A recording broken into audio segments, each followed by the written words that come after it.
Boy, that scratching is making me itch.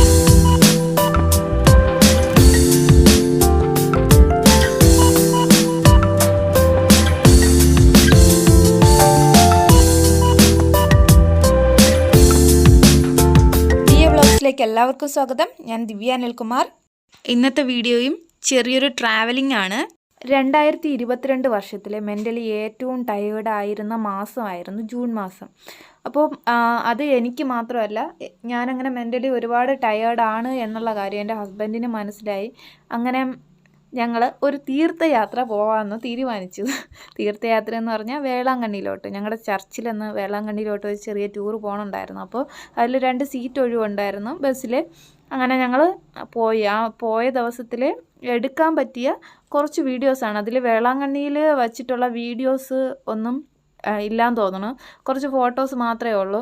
കാരണം അവിടെ ചെന്നപ്പോഴത്തേക്കും ഞാൻ അതിനേക്കാളും അപ്പുറം ഫിസിക്കലി ടയേർഡായി. ഈ യാത്രയും ഉറക്കമില്ലാത്തുള്ള ഇതും എന്നെക്കൊണ്ട് പറ്റൂലായിരുന്നു. എന്നാലും പള്ളിയിലൊക്കെ പോയി, പക്ഷേ അവിടെ പോയി വീഡിയോ എടുക്കാൻ വേണ്ടിയിട്ടുള്ള ഒരിതായിട്ടില്ല. എന്തെന്ന് പറയാം, ഒരു ചമ്മൽ പോലെയായിരുന്നു. അപ്പോൾ അവിടെ ഉള്ള വീഡിയോസൊന്നും അധികമൊന്നും എടുത്തിട്ടില്ല. കുറച്ചൊക്കെ എടുത്തിട്ടുള്ളത് ആഡ് ചെയ്യാം. ഈ ഫോട്ടോ നമ്മൾ പോകുന്ന വഴിയിൽ പിറ്റേ ദിവസം എന്ന് വെച്ചാൽ ഒരു വെള്ളിയാഴ്ച ദിവസം രാത്രി 8 മണിയായപ്പോഴായിരുന്നു നമ്മൾ ട്രാവലിംഗ് സ്റ്റാർട്ട് ചെയ്തത്. പിറ്റേ ദിവസം രാവിലെ ഇടയ്ക്കൊരു പള്ളിയിൽ ഇറങ്ങിയിട്ടുണ്ടായിരുന്നു. അവിടെ ഫ്രഷ് ആവാൻ വേണ്ടിയിട്ടൊക്കെയുള്ള സംവിധാനം ഉണ്ടായിരുന്നു. അവിടെ കുറച്ച് കാണാൻ വേണ്ടിയുള്ള കുറച്ച് കാഴ്ചകളുണ്ടായിരുന്നു. അതും കൂടെ ആഡ് ചെയ്തു. ഈ ഫോട്ടോ അവിടെ പോയി ഇറങ്ങിയപ്പോൾ എടുത്തതാണ്. ഈ കാണുന്ന ഗുഹ പോലെ കാണുന്നില്ലേ, അതിന് ഉള്ളിൽ യേശുക്രിസ്തുവിൻ്റെ ജീവചരിത്രം ഉൾക്കൊള്ളുന്ന ഒരു എന്തോ രൂപങ്ങളൊക്കെ വെച്ചിട്ടുള്ള ഒരു സംഭവമാണ്. 5 രൂപ മാത്രമാണ് ഇതിൻ്റെ ഉള്ളിലോട്ട് കയറാൻ ചാർജ് ഉള്ളൂ. അപ്പോൾ നമുക്ക് ഉള്ളിലെ കാഴ്ചകൾ കൂടി കാണാം.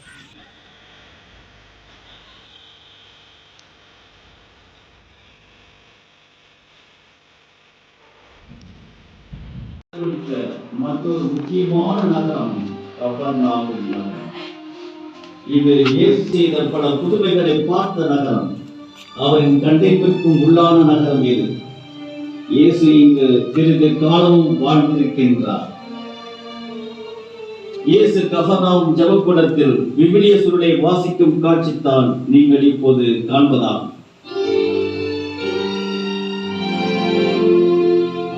இப்போது கபர்நாகும் நகரிலிருந்து கலிலேய கடலோரமாய் நகர்ந்து வருகிறோம். கலிலேய கடலில் வலை வீசி மீன் பிடித்த மீனவர் 2 படைகள் இயேசு அமர்ந்திருக்கிறார். இரவு முழுவதும் பாடுபட்டும் ஒன்றும் அகப்படாத நிலத்தில் இருந்த மீனவரிடம் வலைகளை வலது பக்கம் வீச சொல்லி அவர்கள் எல்லையில்லாத மீன்களை பிடிக்க, அதனால் தன்னை பின்பற்றி வருமாறு இயேசு அழைக்க, அவர்களும் அனைத்தையும் விட்டுவிட்டு இயேசுவை பின்பற்றினர். இயேசுவின் வல்லமையை சந்தித்த மற்றொரு இடம் கானா என்ற கிராமம். இயேசுவும் அவரின் அன்னை மரியாவும் ஒன்றிணைந்து ஒரு புதுமையை நிகழ்த்திய இடம் இது. திருமண விருந்தில் ரசம் தீர்ந்து போக, திருமண வீட்டாருக்கு அவமான இழுக்கு ஏற்படாமல் தண்ணீரை திராட்சை ரசமாக மாற்றி தன் முதல் புதுமையை செய்தார் இயேசு. கலிலேய கடலின் தொடர் அங்கமாக விளங்குவது யோர்தான் ஆறு.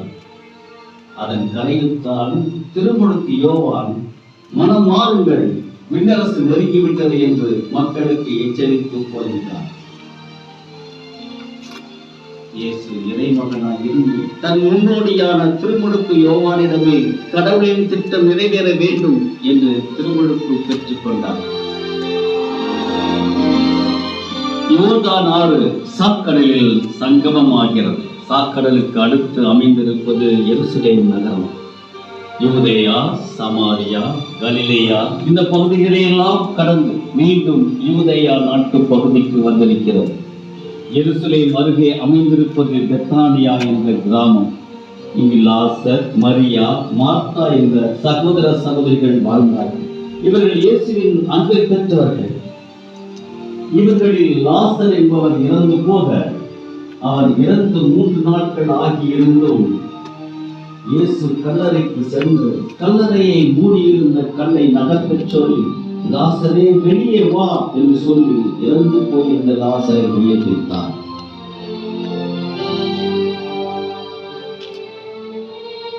யோர்தான் ஆற்றங்கரையில் அமைந்திருப்பது எரிக்கோ.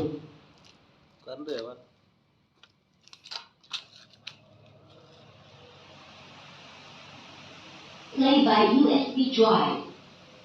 சொல்லி லாசரே வெளியே வா என்று சொல்லி இறந்து போயிருந்த லாசரை உயிர்ப்பித்தார். ഈ ചർച്ചിൻ്റെ പേര് പൂന്തി മാത എന്നാണ്. ഈ കാണുന്ന പക്ഷികളും ഒക്കെ അതേ ചർച്ചിൽ തന്നെയാണ് വളർത്തുന്നത്. ഒട്ടക പക്ഷിയൊക്കെ ഇവിടെ കണ്ടു.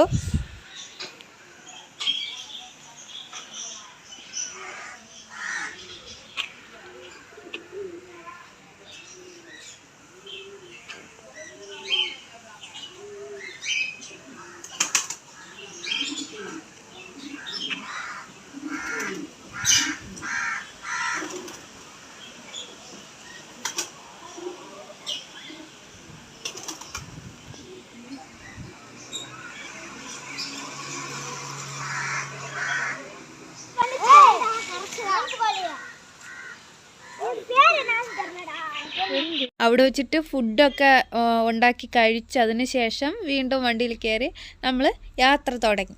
പോകുന്ന വഴിയുടെ ഒരു പ്രത്യേകത എന്ന് വെച്ചാൽ ഏത് സൈഡ് എങ്ങോട്ട് നോക്കിയാലും വിശാലമായിട്ടുള്ള പാടവും അതുപോലെ തന്നെ നെൽകൃഷിയും നല്ല ഭംഗിയുള്ള കാഴ്ചകളായിരുന്നു രണ്ട് സൈഡ്.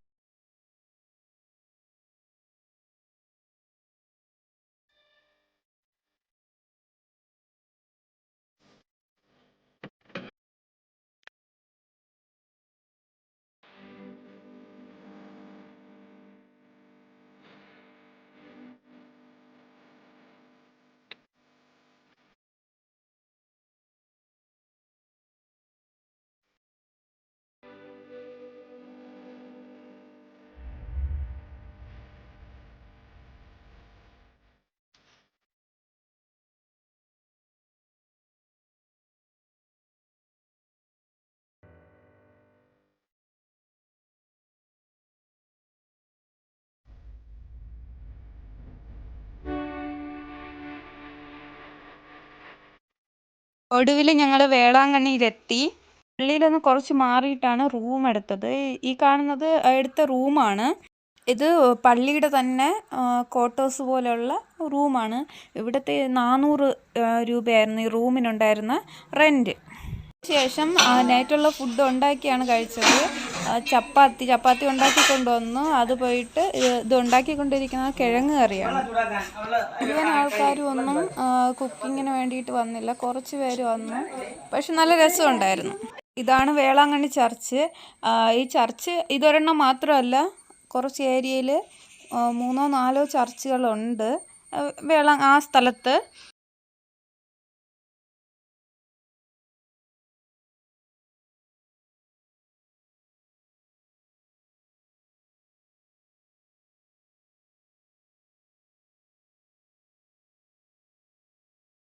ുള്ളവർക്കറിയാം, മുട്ടിലിഴഞ്ഞ് പോകുന്ന ഒരു നേർച്ചയുണ്ട്. അത് ഈ സ്ഥലത്തൂടെ, ഞാൻ ഇപ്പോൾ നടന്നുകൊണ്ടിരിക്കുന്ന ഈ സ്ഥലത്തൂടെയാണ്. ഏകദേശം 2 കിലോമീറ്റർ വരെ ഉണ്ടാവും എന്നാണ് തോന്നുന്നത്. ഇത് നേരെ ചെന്നെത്തുന്നത് ഇപ്പോൾ കാണുന്ന ഈ പള്ളിയിലാണ് ചെന്നെത്തുന്നത്. സൺഡേ രാവിലെ 9 മണിക്ക് ചർച്ചിൻ്റെ ഉള്ളിൽ മലയാളം പ്രെയർ ഉണ്ടായിരുന്നു. അപ്പോൾ ഞങ്ങളതിൽ അറ്റൻഡ് ചെയ്തിട്ടാണ് തിരിച്ചത്. ഞായറാഴ്ച ഉച്ചയ്ക്ക് ഞങ്ങൾ വേളാങ്കണ്ണിയിൽ നിന്ന് ഇറങ്ങി വരുന്ന വഴിയിലുള്ള കാഴ്ചയാണ്. കണ്ടില്ലേ ആദ്യം? കൂടുതലും പോകുന്ന വഴിയിൽ കൂടുതൽ ഉപ്പളങ്ങളും അതുപോലെ തന്നെ കടൽ തീരവും ടെമ്പിൾസും ഒക്കെ ആയിരുന്നു. പിന്നെ അതുപോലെ തമിഴ്നാടെന്ന് പറഞ്ഞാൽ വെള്ളമില്ലാത്ത സ്ഥലമെന്ന് പറഞ്ഞ് കേട്ടിട്ടുണ്ട്. പക്ഷേ സംഭവം പോണ വഴിക്ക് എല്ലാം ചെറിയ ചെറിയ തടാകങ്ങളും ഒക്കെ കാണാൻ പറ്റി.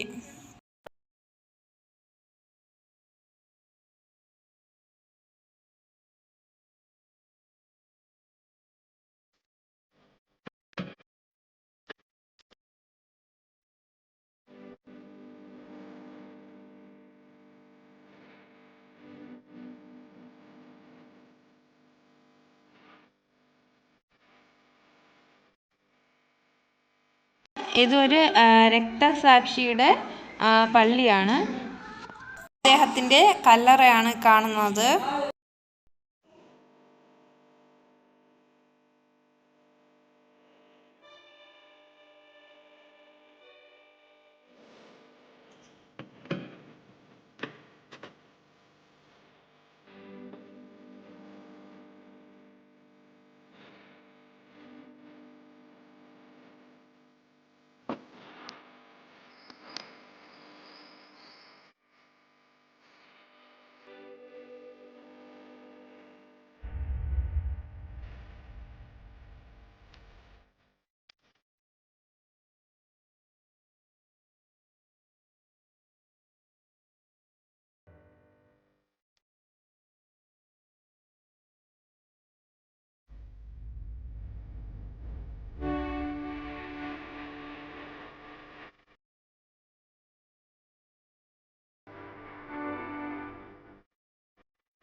തിരിച്ച് വരണ വഴിക്ക് വണ്ടിയിൽ പാട്ടിട്ടിരുന്നപ്പോഴുള്ള വീഡിയോ ആണ്. പാട്ട് പ്ലേ ചെയ്യാൻ വേണ്ടി പറ്റില്ല, കോപ്പിറൈറ്റ് വരും. അതാണ് പാട്ട് മ്യൂട്ടാക്കി വെച്ചിട്ടുള്ളത്. അങ്ങോട്ട് പോയപ്പോഴത്തേക്കും എല്ലാവരും സൈലൻ്റായിട്ട് പോയെങ്കിലും തിരിച്ചു വന്നപ്പോഴത്തേക്കും എല്ലാവരും അത്യാവശ്യം ആക്റ്റീവായി. തിരിച്ചു വന്നപ്പോഴായിരുന്നു ശരിക്കും നല്ല രസം ഉണ്ടായിരുന്നത്. അപ്പോൾ ഇത്രയാണ് ഇന്നത്തെ വീഡിയോ. എനിക്കറിയാം ഞാൻ മുമ്പ് ചെയ്തുകൊണ്ടിരുന്ന വിഷയങ്ങളല്ല ഇപ്പോൾ ചെയ്യുന്നത്. അതിന് ചില കാരണങ്ങളുണ്ട്. അങ്ങനെ വീഡിയോ ഇടാൻ വേണ്ടി കറക്റ്റ് കണ്ടൻറ്റും ഇപ്പോൾ ഇല്ല. എന്താ വീഡിയോ ചെയ്യേണ്ടതെന്നുള്ള കാര്യവും എനിക്കറിയില്ല. അങ്ങനെ ഇൻഫെർട്ടിലിറ്റി റിലേറ്റഡ് ആയിട്ട് എന്തെങ്കിലും ഡൗട്ട്സ് ഉണ്ടെങ്കിൽ അത് കമൻറ്റ് ചെയ്താൽ മതി. അതുമായിട്ട് ബന്ധപ്പെട്ട് ഞാൻ വീഡിയോ ചെയ്യുകയോ അല്ലെങ്കിൽ കമൻറ്റിന് റിപ്ലൈ ചെയ്യുകയോ ചെയ്യാം. അപ്പോൾ ഉടനെ അടുത്ത വീഡിയോ ആയിട്ട് വീണ്ടും കാണാം. ബൈ.